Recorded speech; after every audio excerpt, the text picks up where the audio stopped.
Morning students, हमने जब start किया था लंबाई का मापन तो उसमें हमारा एक टॉपिक रह गया था जिसे हम अब आगे कंटिन्यू कर रहे हैं। अगर आप उसे देखना है तो हमारी लास्ट वीडियो में आप जाकर उसे देख सकते हैं। ओके, तो हमारा है नेक्स्ट टॉपिक कि लंबाई के मापन में जब हमने लंबी दूरियों की बात करी थी तो वो मापन कर लिया था। जैसे किसी प्लेनेट की डिस्टेंस निकालनी हो, उसकी मतलब अर्थ से डिस्टेंस निकालनी है तो हमने उसको मेजर किया था। अब जब हम बहुत ज़्यादा दूरी की बात कर रहे हैं तो हम छोटी डिस्टेंसेस की भी बात करते हैं। तो हमने जहाँ टेलीस्कोप का नाम सुना है वहाँ माइक्रोस्कोप के भी नाम सुने हैं, जिसे हम हिंदी में कहते हैं सूक्ष्मदर्शी। तो आज हम पढ़ेंगे सूक्ष्म दूरियों का मापन, है ना। तो इसमें हम करेंगे मेजरमेंट ऑफ स्मॉल डिस्टेंसेस।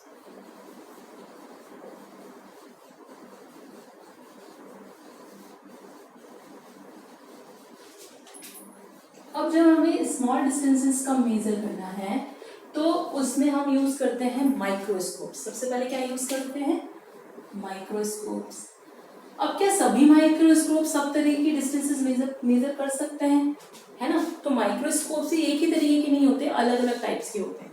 तो जब हम बात करते हैं कि अगर हमें किसी मॉलिक्यूल का रेडियस निकालना है ना, कि भाई एक छोटे अणु का आकार कैसे ज्ञात किया जा सकता है, तो हमें निकालना है मेनली किसी भी अणु का आकार, size of a molecule. Okay, तो साइज अगर हमें मॉलिक्यूल का निकालना है तो उसके लिए हम माइक्रोस्कोप यूज कर सकते हैं और नहीं कर सकते, इसको देखेंगे।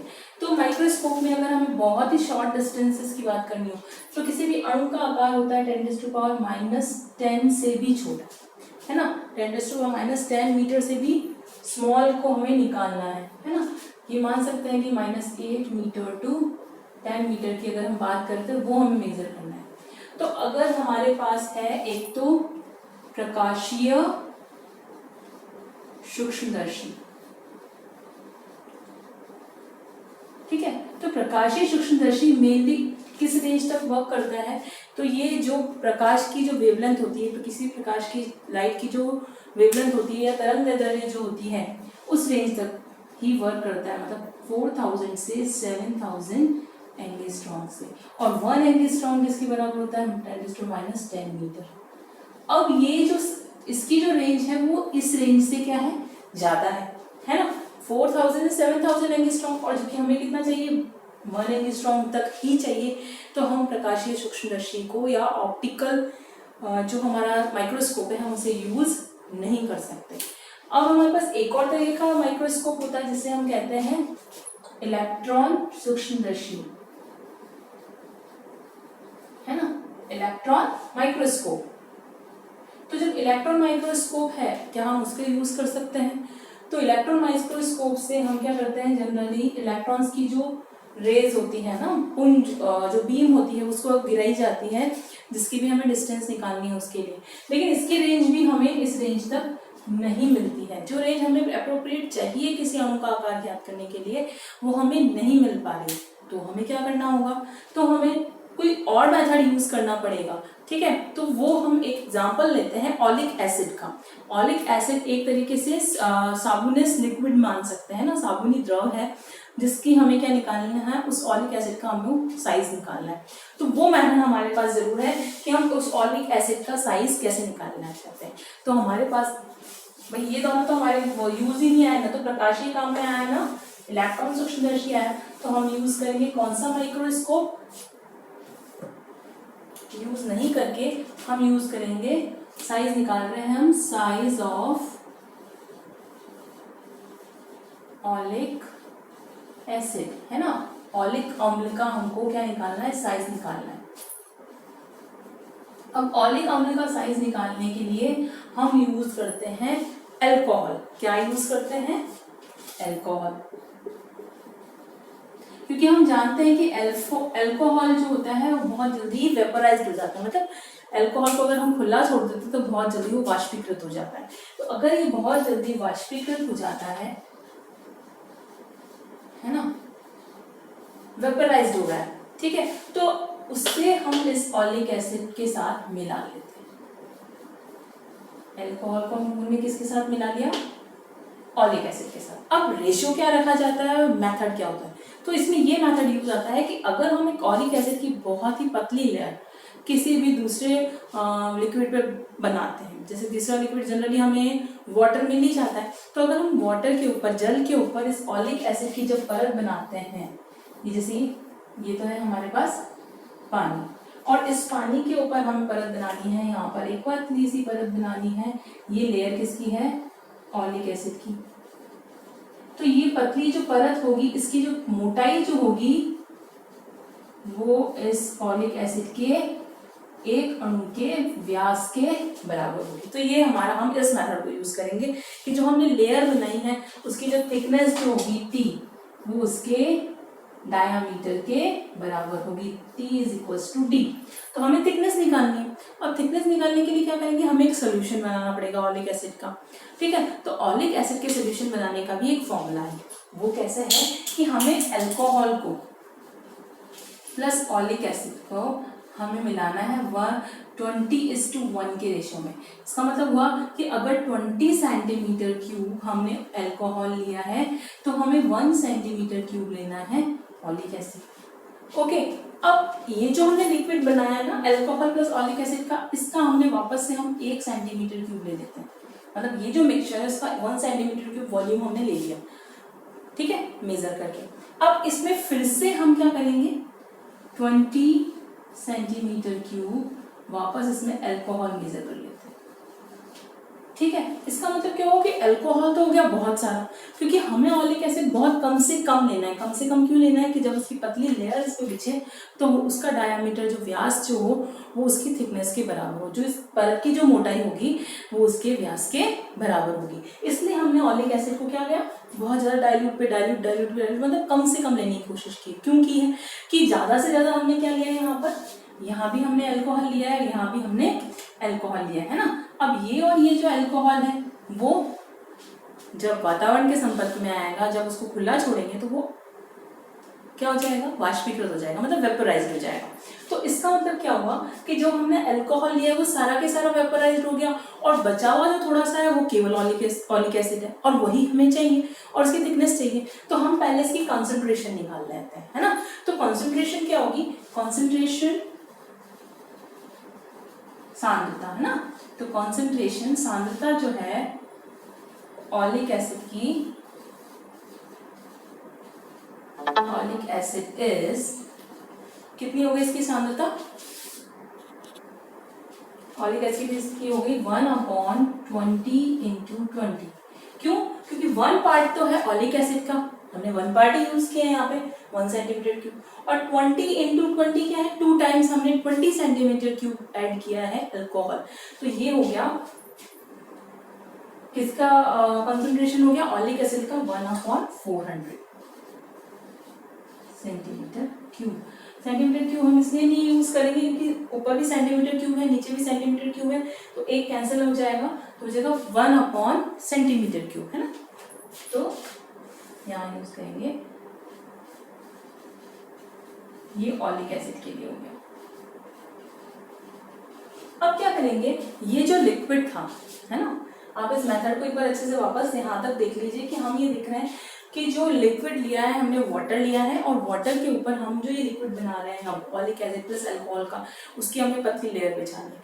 उसके लिए हम जैसे चॉक का पाउडर होता है उसी तरीके से हमारे पास लाइकोपोडियम पाउडर होता है ना। तो हम क्या करेंगे, वाटर के ऊपर उस लाइकोपोडियम पाउडर की एक लेयर लगा देंगे, ओके, और उसके बाद इस ऑलिक एसिड का जो हमने जो मिक्सचर बनाया उसकी ड्रॉप डाल देंगे या फिर एक लेयर लगा देंगे, ठीक है। तो माना कि हमारे पास 1 ड्रॉप का जो वॉल्यूम है, वॉल्यूम ऑफ 1 ड्रॉप, है ना, एक बूंद का आयतन जो है वो तो कितना है, V है।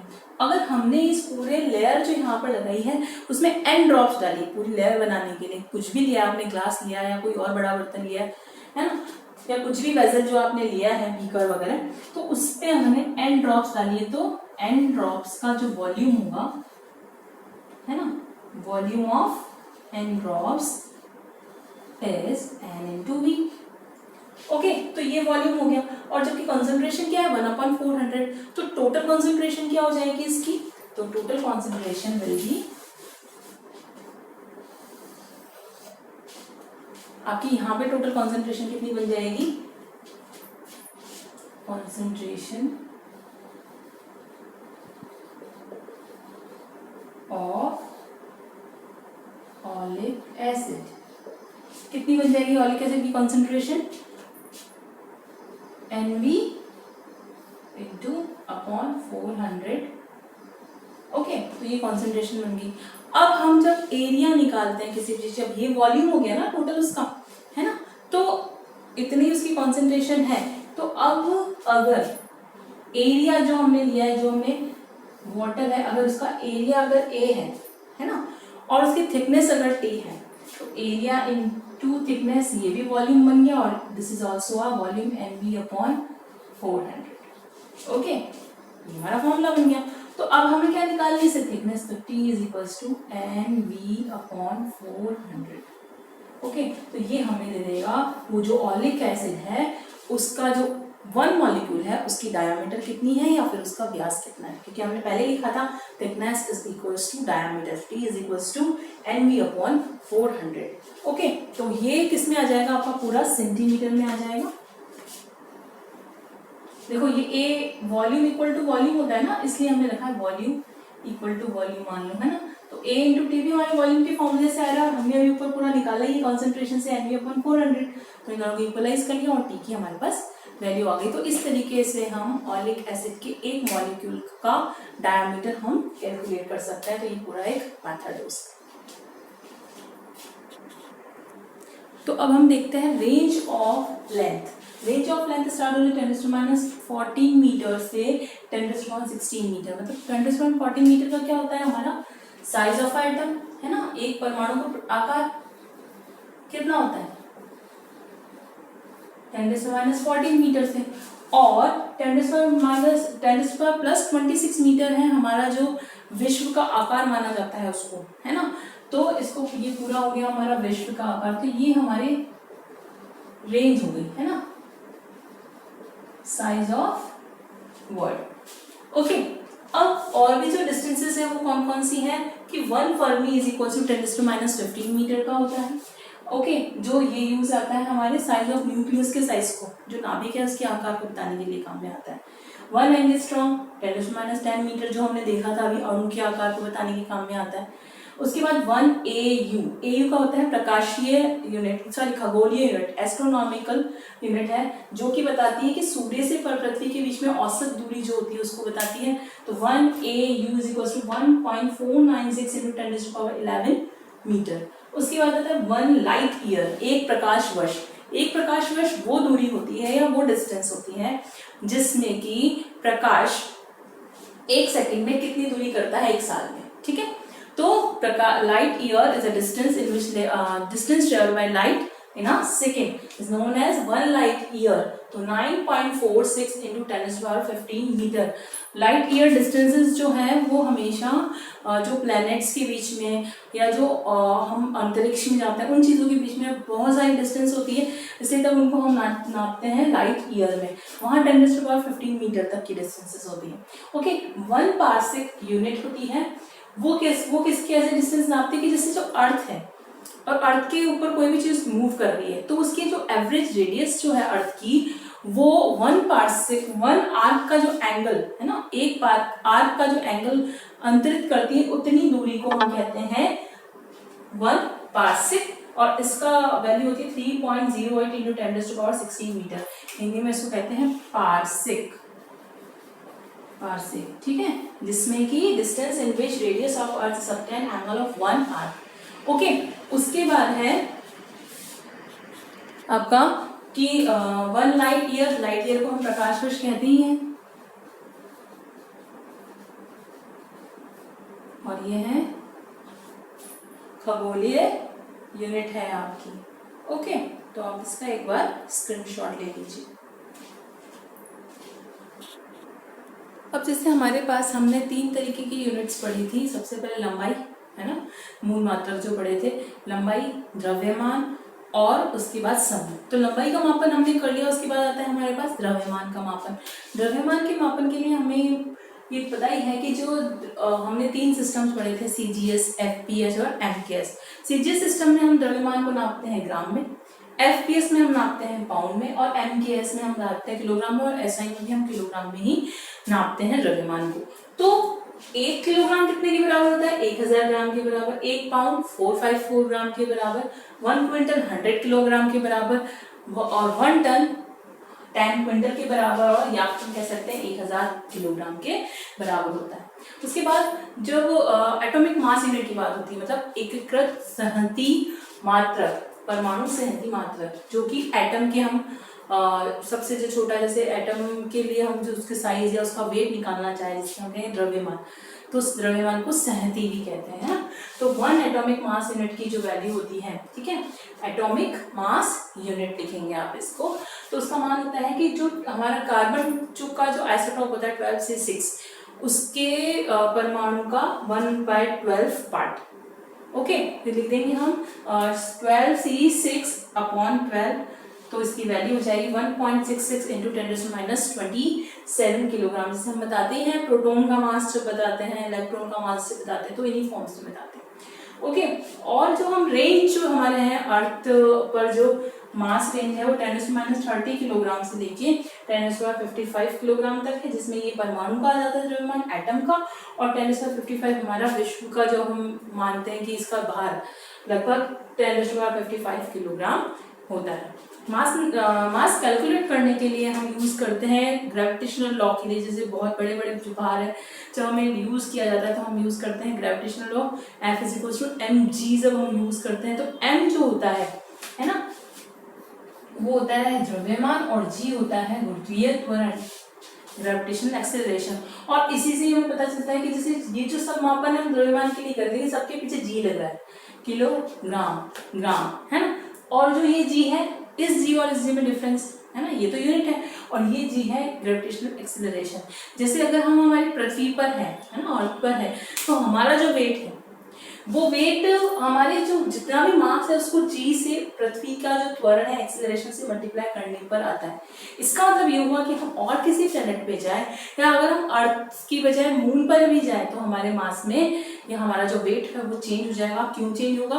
क्योंकि वहां का ग्रेविटेशनल एक्सेलरेशन अलग है, और मून का जो ग्रेविटेशनल एक्सेलरेशन है वो अर्थ के ग्रेविटेशनल एक्सेलरेशन का लगभग 1/6 होता है। ओके, इसका मतलब हमारा जितना वेट यहाँ है उससे बहुत कम, 6 टाइम्स कम वेट कहाँ पर होगा?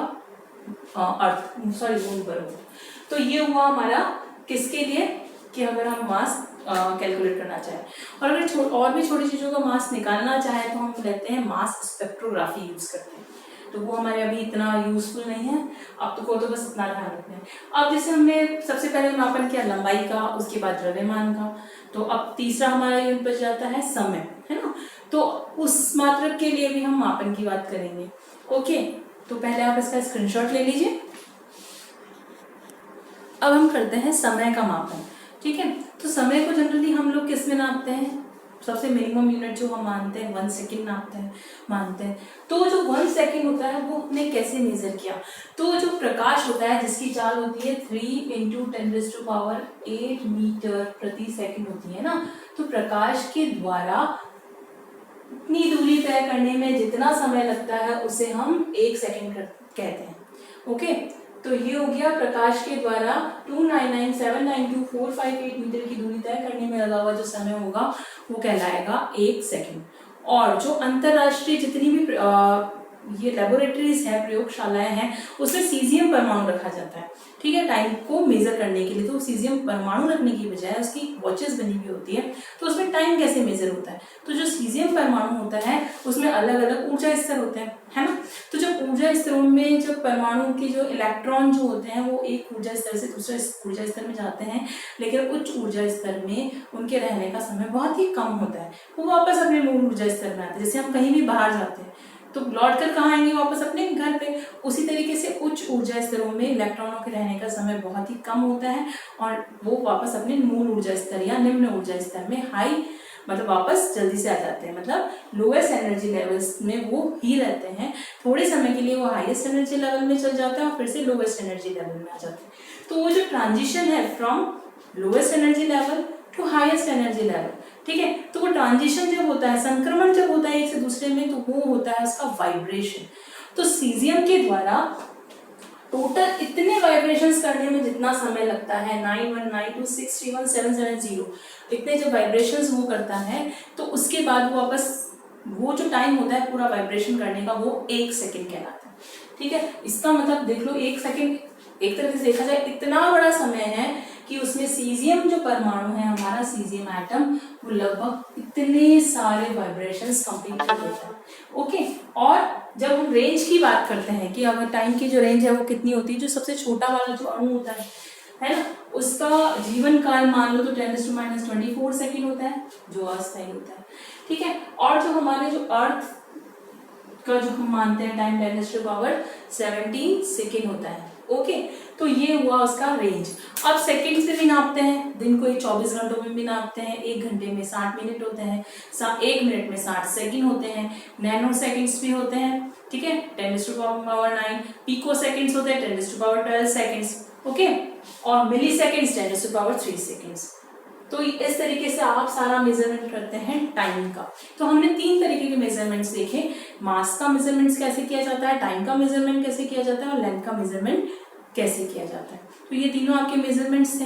अब जब हम मेजरमेंट्स करते हैं तो उनमें हमने जब भी हम कोई चीज नापते हैं तो थोड़ी थोड़ी उसमें एरर भी रह जाती है, तो उसको हम कहते हैं एरर एनालिसिस। वो हम हमारी नेक्स्ट वीडियो में करेंगे। तब तक आप इनका नोट्स बनाइए। Be happy, bye.